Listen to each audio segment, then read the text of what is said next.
I don't even know where to begin. I'm sitting here now, trembling, trying to make sense of everything that's happened. Maybe recording it will help, or maybe it'll just make it worse. But if someone ever hears this, please know I didn't want this. It started almost a week ago.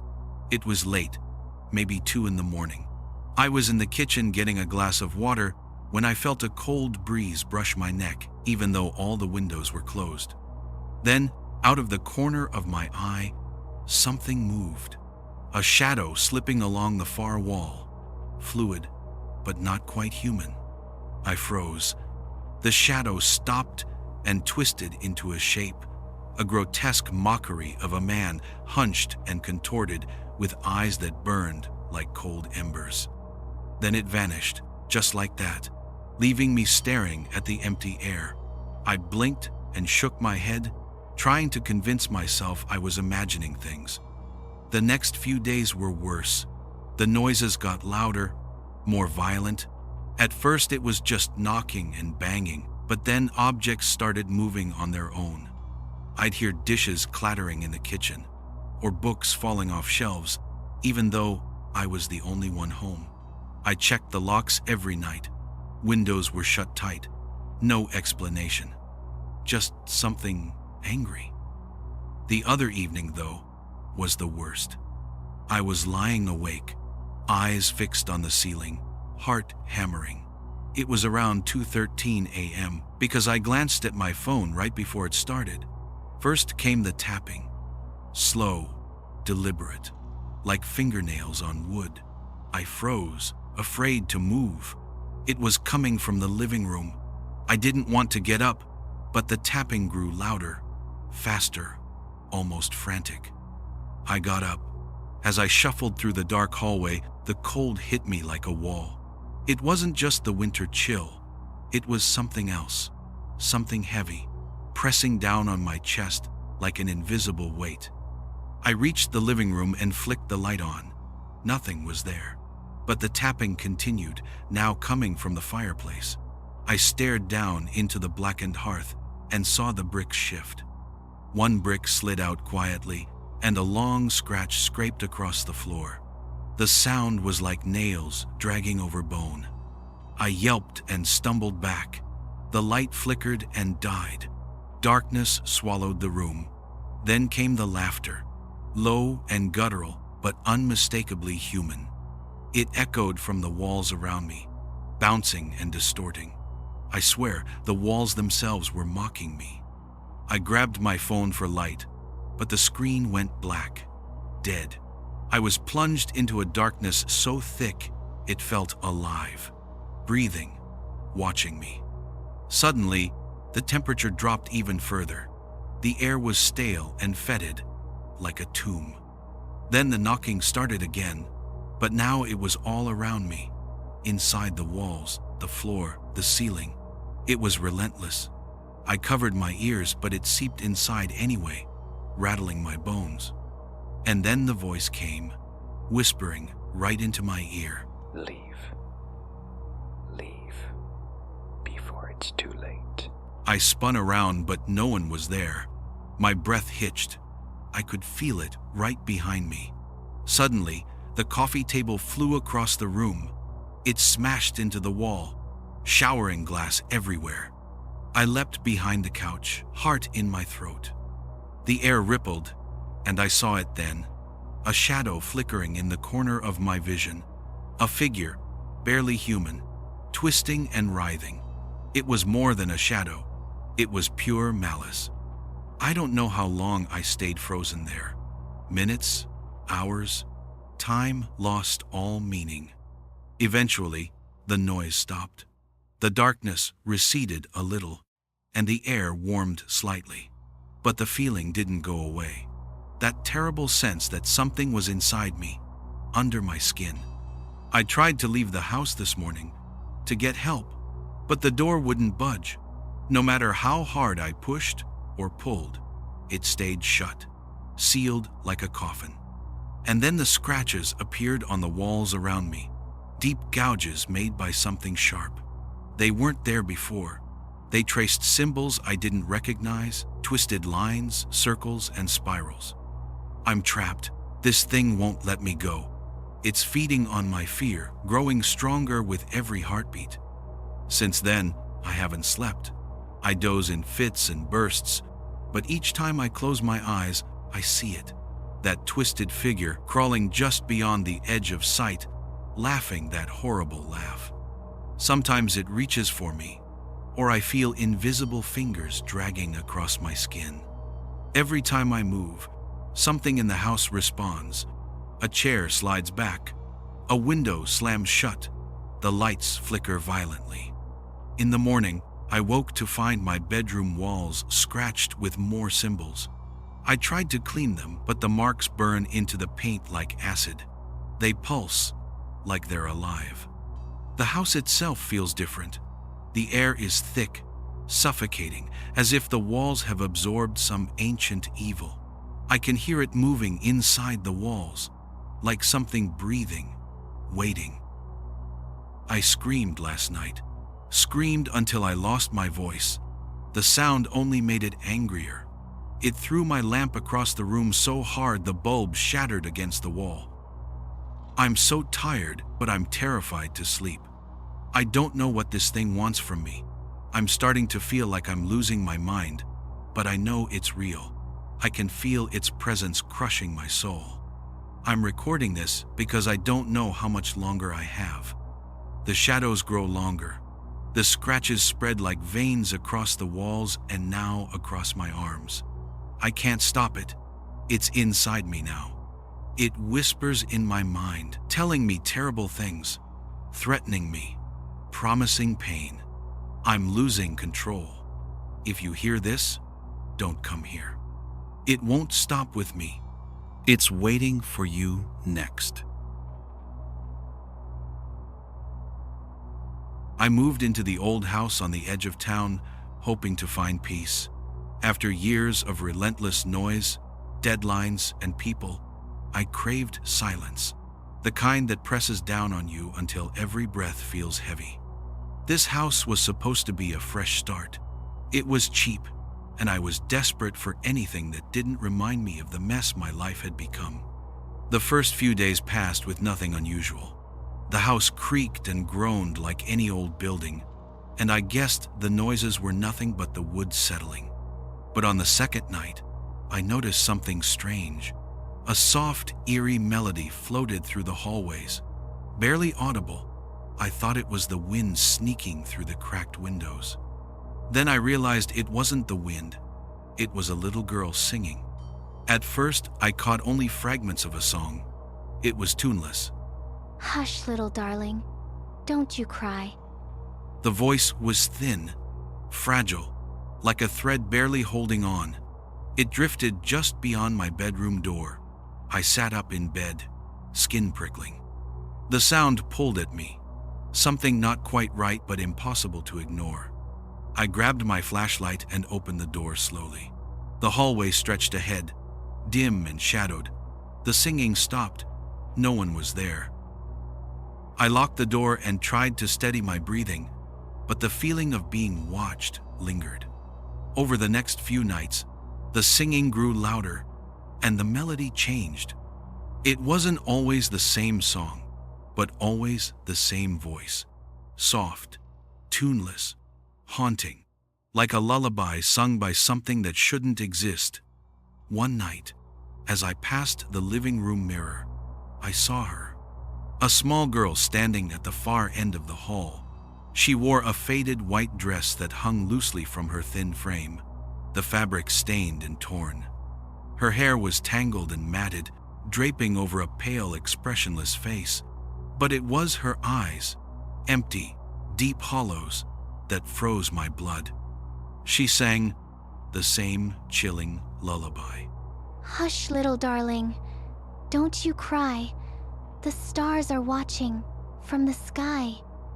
My breath caught in my throat. I blinked, and she vanished.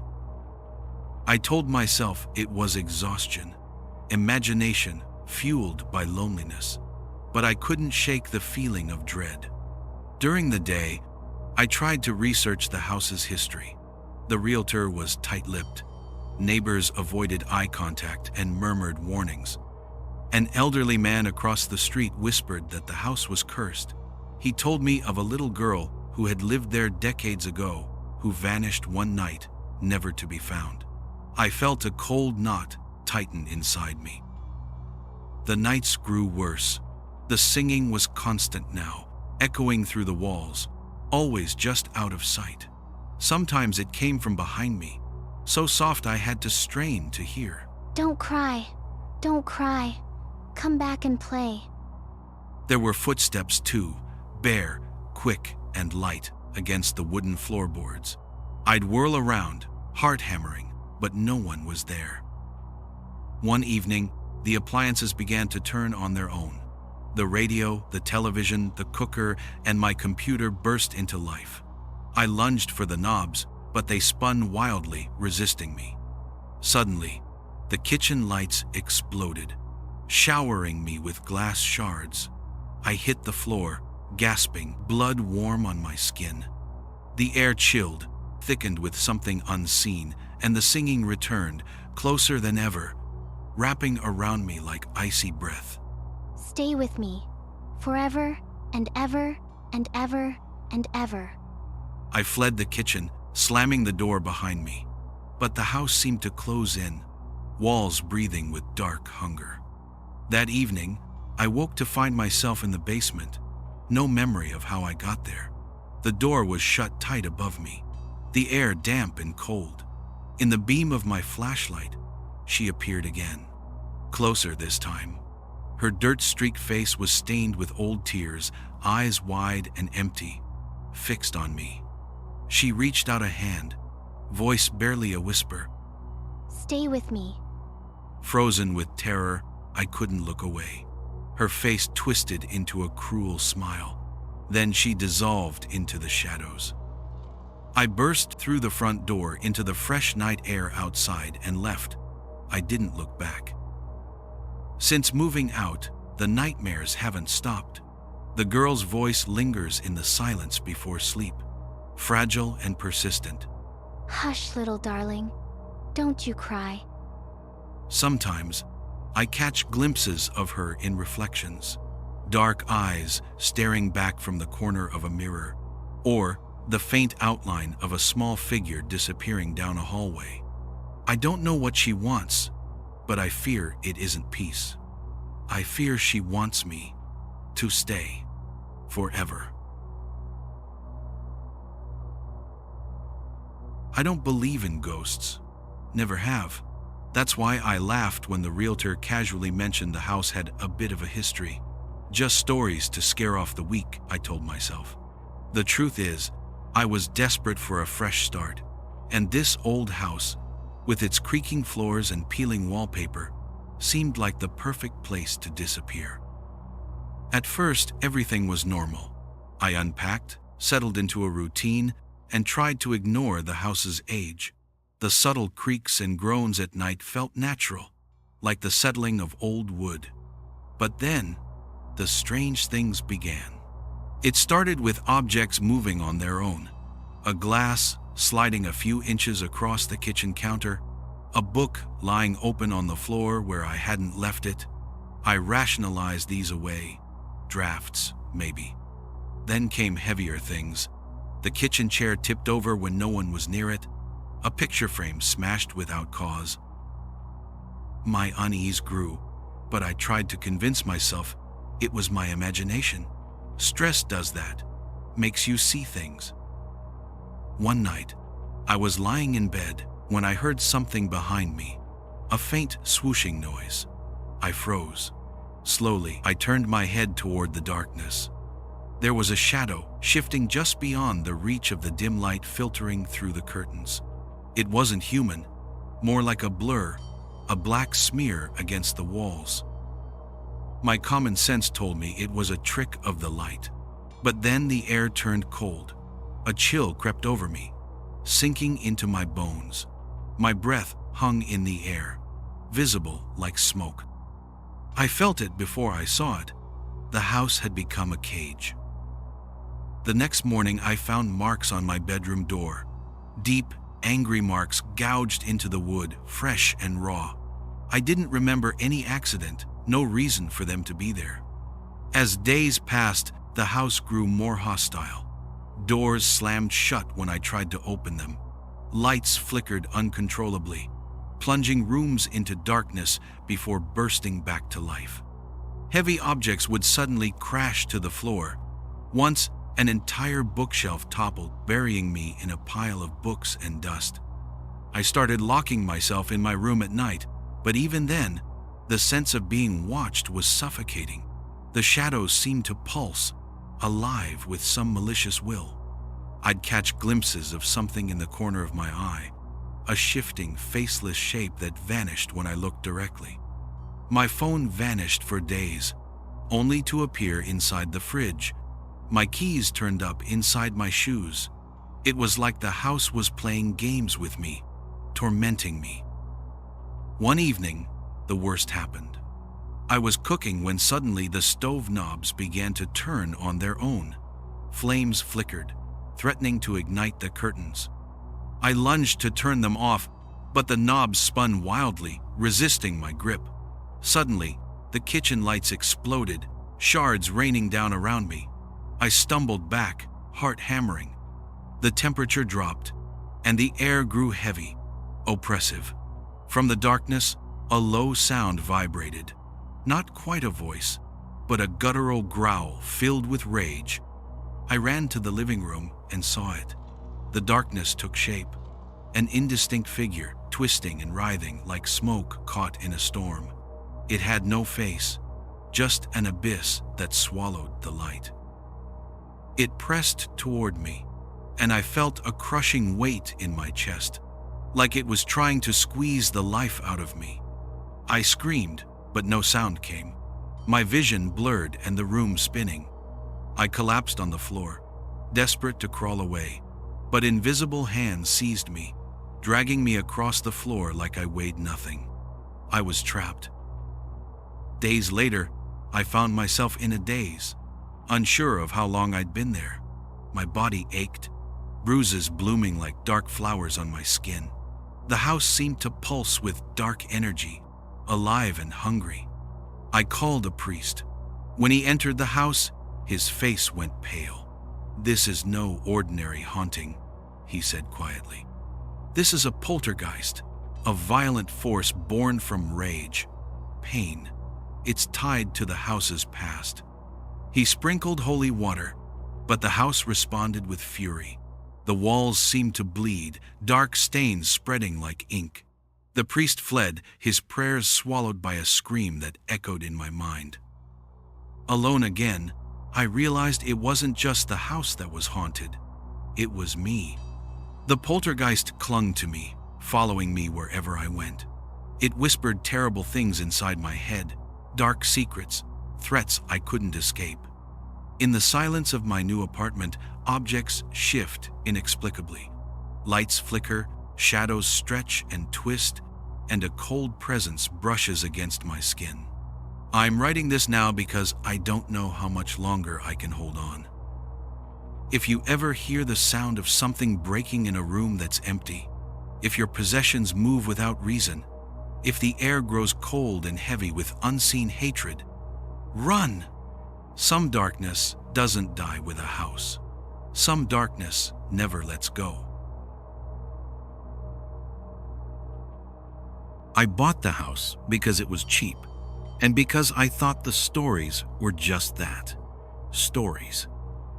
A century-old place on the edge of town, peeling paint, crooked shutters, the kind of place where every floorboard moans under your feet.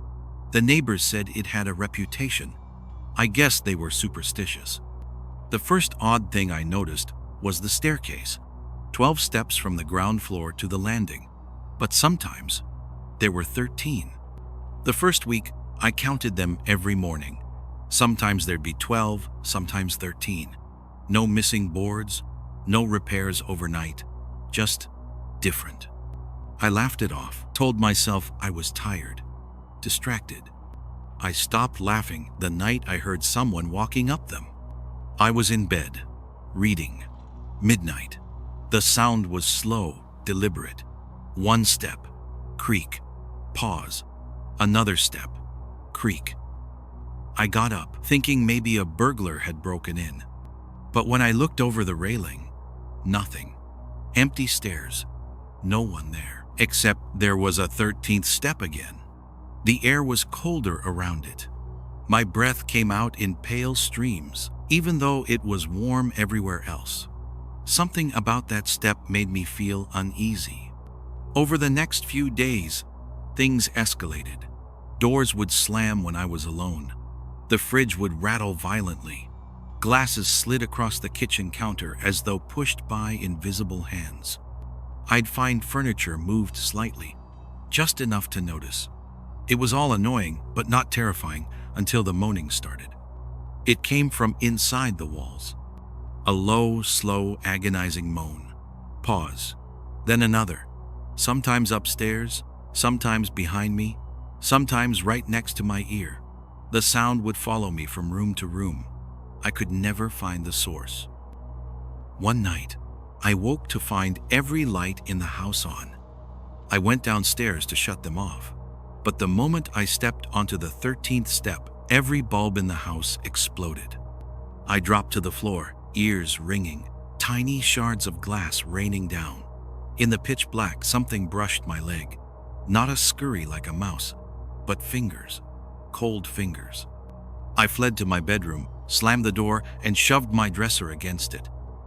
But at 3:04 a.m., the moaning began again, this time from inside the closet.